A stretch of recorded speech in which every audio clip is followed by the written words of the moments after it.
Salut les geeks. Ça fait bien longtemps que je vous avais pas vu avec ce décor derrière moi, mais c'est une vidéo un peu spéciale. C'est une vidéo qui concerne les questions que vous m'avez posées pour l'anniversaire des 1 an de la chaîne.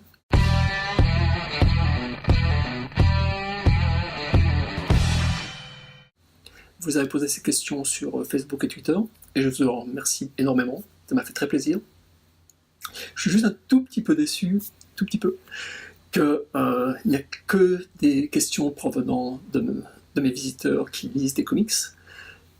Aucune question provenant des fans de livres ou de jeux vidéo ou de films. Ça, c'est un tout petit peu dommage. Peut-être en fait qu'ils se réservent pour l'année prochaine, parce que j'espère bien être encore là pour 1 an. En attendant, merci pour ces questions. Je vais y répondre dans l'ordre où vous me les avez posées. Alors, j'ai des excellentes rubriques de G. Me demande si tu devais conseiller un comics à une personne qui n'en a jamais ouvert un, tu lui proposerais quoi? C'est une excellente question. Je te remercie pas de l'avoir posée parce qu'en fait, pour moi, tout dépend de ce que la personne attend des comics. Et je pense qu'on lit tous des comics pour des raisons différentes. Et donc, bon, si la personne veut, par exemple, lire, recherche des comics adultes, je dirais, bon ben là c'est Watchmen, ou V pour Vendetta. Par contre, si c'est plus des comics pour raconter des problèmes d'adolescents ou de jeunes adultes, là je dirais c'est plutôt le Spider-Man de Steve Ditko, avec le mec qui a toujours des problèmes d'argent et puis qui essaie de soigner sa tante. Ou alors des problèmes de racisme. Dans ces cas-là, ça serait les X-Men de Chris Claremont et John Byrne. Donc, il n'y a pas une réponse. J'adapterai ma réponse en fonction du genre que la personne souhaiterait découvrir. J'ai encore demande quel est ton scénariste et dessinateur préféré. J'ai envie de dire que le scénariste et le dessinateur préféré, c'est à la fois, c'est la même personne, c'est Frank Miller et c'est John Byrne. Tous les deux, John Byrne, John Byrne, je sais jamais comment on dit. Tous les deux, Frank et John, ont été scénaristes et dessinateurs, parfois scénaristes et dessinateurs sur la même série ou sur le même personnage. J'adore leur façon de raconter des histoires. Donc c'est pas forcément les histoires que je préfère, mais j'adore leur façon de raconter visuellement les histoires. Le scénariste et le dessinateur que tu détestes. Il n'y a pas de scénariste et de dessinateur que je déteste. Pour moi, détester quelqu'un, il faut se leur accorder trop d'importance. J'ai envie de dire que bon, il y a des histoires que je n'aime pas, il y a des dessins que je n'aime pas, et dans ces cas-là, tout simplement, j'arrête de lire l'histoire ou je ne commence pas à la lire du tout. S'il fallait vraiment que je pointe quelqu'un, ce serait Chris Claremont. Chris Claremont, en fait, c'est pas que je le déteste, c'est que je trouve que y a trop de gens qui lui accordent trop d'importance. Et le mec, à mes yeux, il a une diarrhée verbale. Autant je trouvais que les dessins, par exemple, de John Byrne, on va y revenir, étaient magnifiques par eux-mêmes, que John Byrne racontait magnifiquement les histoires des X-Men par eux-mêmes. Et je détestais le fait que Claremont nous mette une tonne de bulles de pensée pour nous expliquer ce que les personnages pensent. On n'a pas besoin de ces textes pour comprendre ce qu'ils pensent. Les dessins de Byrne parlent d'eux-mêmes. C'était aussi, j'ai envie de dire, un peu la maladie de Stan Lee. Stan Lee surchargeait les dessins de ces artistes avec des bulles de pensée qui parfois étaient nécessaires, mais très souvent ne l'étaient pas. Alors, Diaol 40, le comic de ta collection dont tu es le plus fier, et le comics que tu rêverais d'avoir. Le comics dont je suis le plus fier, c'est ce recueil géant, le Amazing Spider-Man, dessiné par Gil Kane. Il y a le numéro 96 à 102 et le 121. Et donc, c'est une publication IDW. IDW, ils sont spécialisés en fait dans la reproduction de ce type d'album géant où on voit à peu près, je crois que c'est une reproduction à 100% des originaux. Donc on a la taille, à laquelle les dessinateurs créent leur bande dessinée. Et ce sont des reproductions qui sont faites à partir des originaux ou à partir de copies d'excellente qualité des originaux. Donc on peut voir tout le travail de retouche, les esquisses, parfois sont encore en dessous de l'ancrage. Et j'adore ça, je trouve ça fabuleux. Et Gil Kane, c'est le dessinateur que je préfère en tant qu'artiste, et encore plus que John Byrne. Mais il a influencé John Byrne, c'est pour ça en fait. Et en même temps, dans cet album, il y a le numéro, je crois, c'est 98, où ça a été le premier comics publié par Marvel sans l'approbation du code, parce que ça parlait de drogue.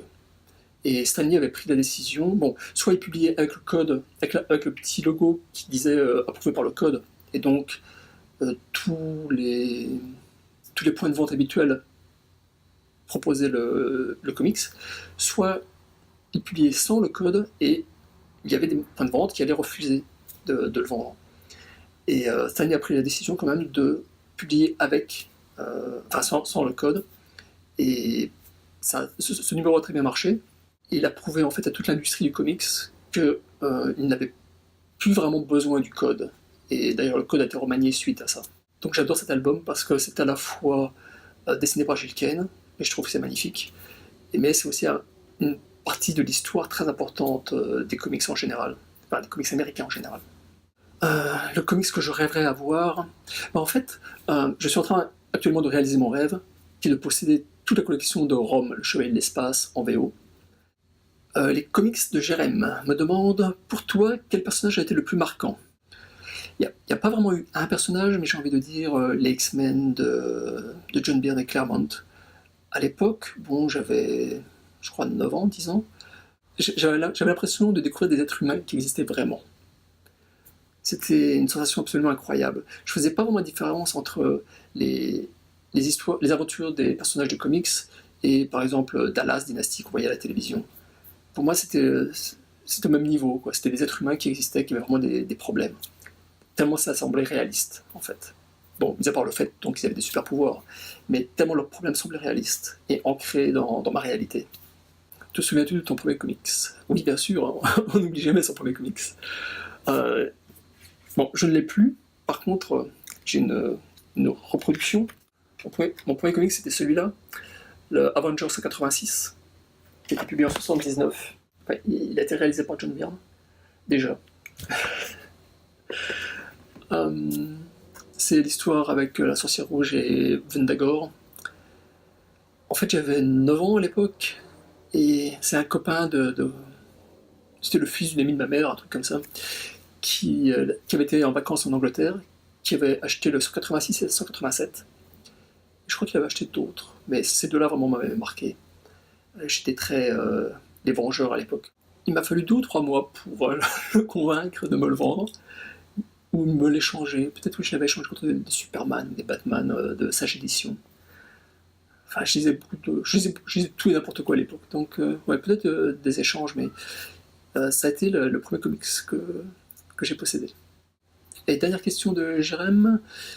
Est-ce que tu préfères les éditions américaines ou françaises en termes de qualité d'édition? Là, je dirais les françaises. Bon, quoique mon expérience date de Luc et Sémic, donc ça a peut-être beaucoup changé.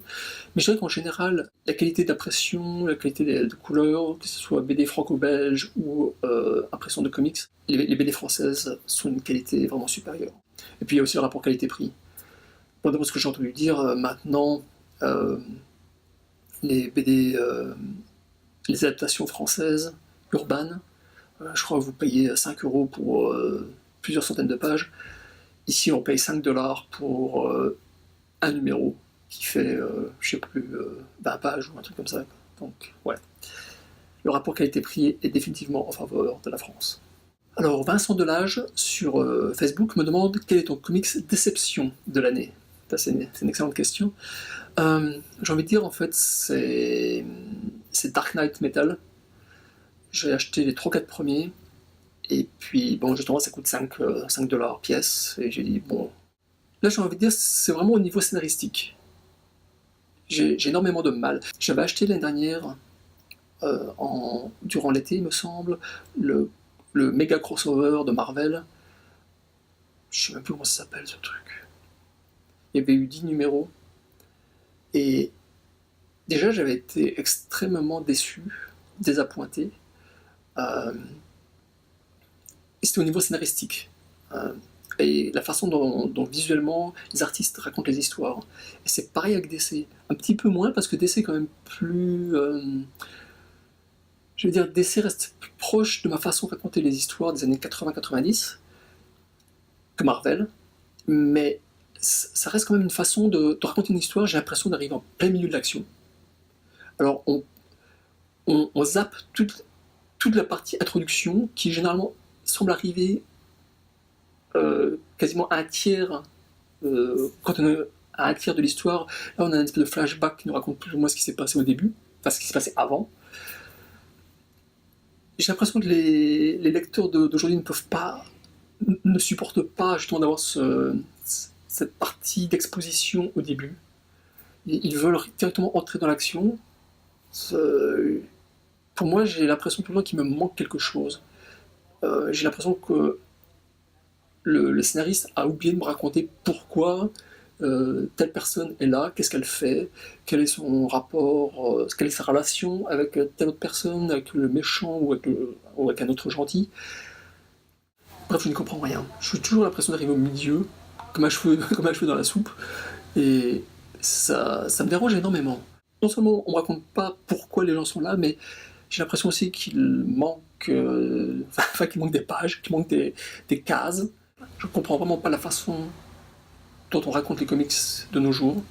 Et ouais, donc l'année dernière j'avais essayé ce run de Marvel. Cette année j'ai essayé DC. Et à chaque fois c'était une grosse déception. J'ai dû claquer 50$ pour acheter les 10 numéros de Marvel l'année dernière. Je me suis dit je vais pas claquer la même somme sur DC cette année. Donc voilà, en fait, je veux dire, ma déception, c'est plutôt avec les comics en général, la façon dont ils sont racontés de nos jours, chez Marvel et DC. Parce que j'ai essayé des comics indépendants, et là, ça me convient parfaitement. Parce que justement, il y a un début, un milieu, une fin. John Lover, le fameux John Lover, me demande est ta BD franco-belge préférée? Quelle est-elle? Dis donc. Ma BD franco-belge préférée, c'est celle-là. C'est Sœur Marie-Thérèse des Batignolles. En fait, j'ai envie de dire, c'est de façon générale tout ce qu'a fait Meister.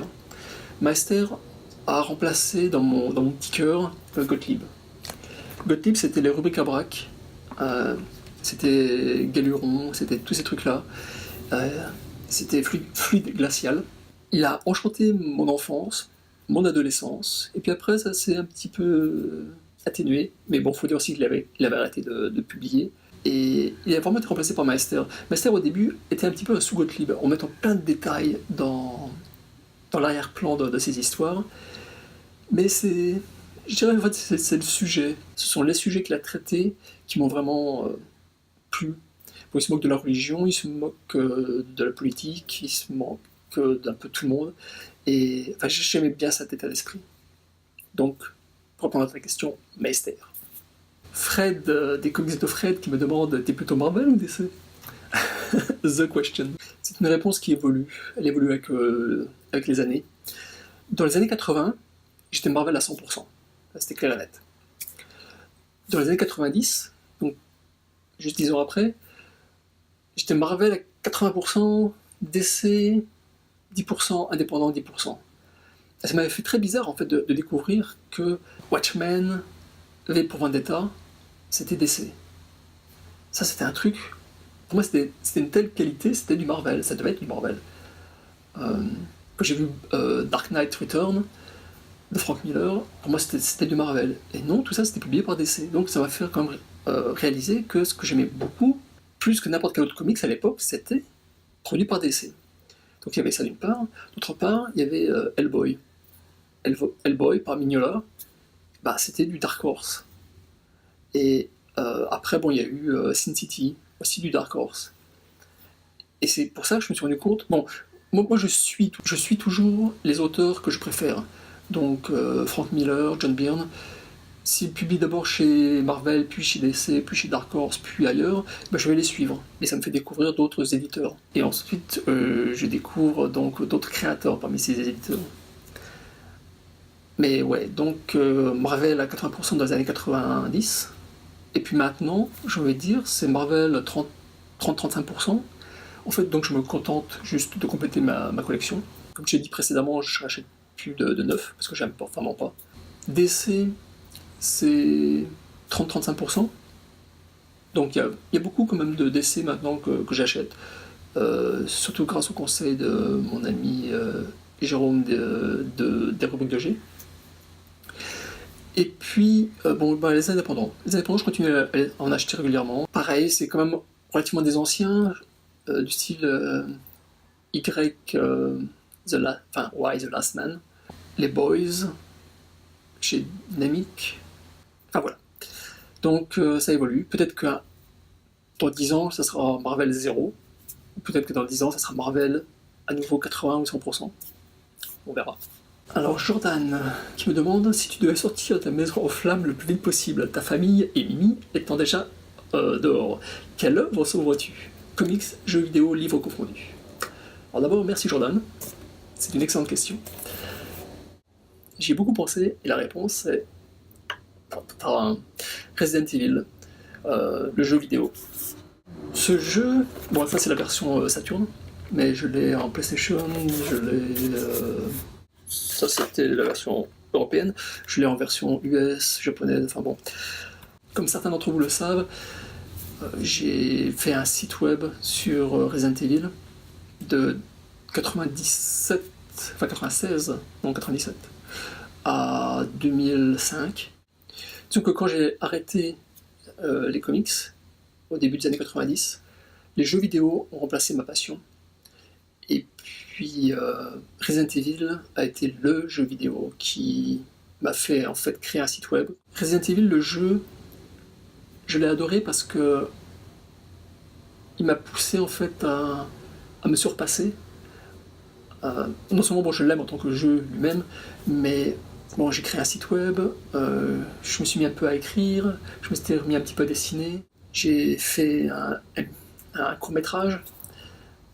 Enfin, créativement, Resident Evil, ça m'a poussé au cul. Et donc c'est pour ça que, en fait, à chaque fois que j'ai une... Je sais pas, à chaque fois que j'ai une panne d'inspiration, je repense à Resident Evil, mais c'est un petit peu ça quand même. Bref, j'ai adoré ce jeu, le premier, hein. Je parle bien du premier. Et j'ai hâte de mettre mes mains sur le remake du deuxième, qui va paraître en janvier.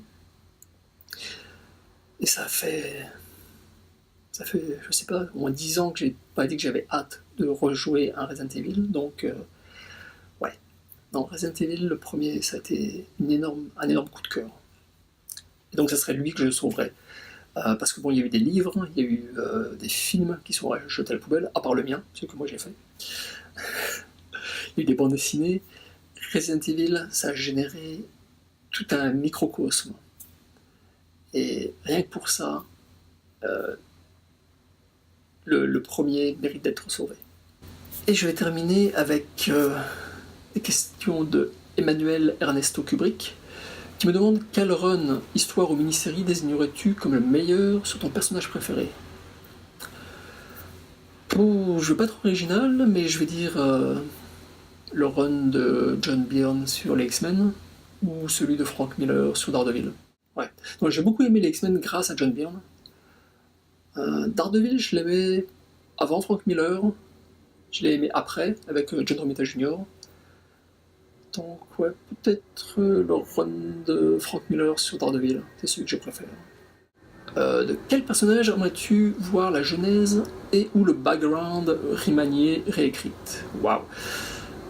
Franchement, c'est une question que je me suis jamais posée, parce que j'aime pas quand on change les origines d'un personnage. Je comprends que d'un point de vue financier, d'un point de vue d'un business, il faut remettre les personnages au goût du jour. Et certains sont vraiment trop datés. Mais à chaque fois, moi ça me désole quand ça arrive avec un personnage des années 60-70, donc que j'ai découvert dans les années 70-80, parce que je me dis, mais attends, ils m'ont changé là, le mec c'est pas celui que j'ai connu. Donc je comprends d'un point de vue financier que ça vaille la peine de le faire, mais dans mon petit cœur de fan, J'ai énormément de mal à accepter ça. Ça me dérange pas, par exemple, que un personnage change de sexe, du style Captain Marvel, qui était un homme, devient une femme. Ça, c'est le genre de truc, ça me dérange pas du tout. Mais parce que pour moi, c'est un autre personnage, qui a simplement le même nom. Mais quelqu'un qui change, c'était John et puis ça devient Raymond, ou c'était Raymond et puis ça devient John, ça, non, ça j'aime pas. Ou alors ses pouvoirs changent, ou... non, ça je suis pas un fan.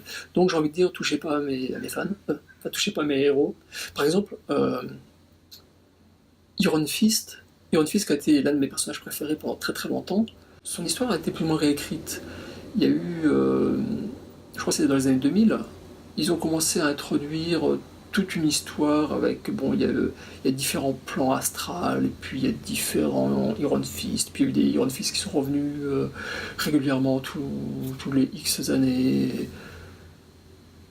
Ça correspond pas du tout au souvenir que j'en avais quand il avait été fait par Gil Kane dans Marvel Première, publié dans Titan. Non, publié dans Strange, je sais plus, Strange. Publié dans Strange. Où en fait, bon bah c'était juste le mec, enfin Daniel Rand, c'était le premier en fait à réussir à prendre le pouvoir du Iron Fist. Alors que ce qu'ils en ont fait après, dans les années 2000, c'est que t'as 15 millions de types qui sont venus puis qui ont cassé la tête du, j'allais dire du serpent géant. Ouais, c'est un serpent géant. Non, bah, un dragon, Shulao l'immortel. Enfin ouais, donc non, j'aime pas du tout qu'on réactive les origines de mes personnages préférés. Mais merci pour cette question qui était excellente. Et merci à vous tous. Donc j'ai vraiment pris du plaisir à répondre à vos questions. J'espère que les réponses vous auront plu et intéressé. N'oubliez pas de regarder la vidéo, j'ai envie de dire, principale de l'anniversaire, dans laquelle j'ai répondu à certaines de vos questions, parce que c'était déjà, je voulais déjà en parler. Donc je n'y ai pas répondu ici. Et puis je vous dis, bon ben, à très bientôt. Continuez à lire des comics, continuez à lire des livres, continuez à regarder des films, à jouer à des jeux vidéo. Et puis à très bientôt. Ciao ciao.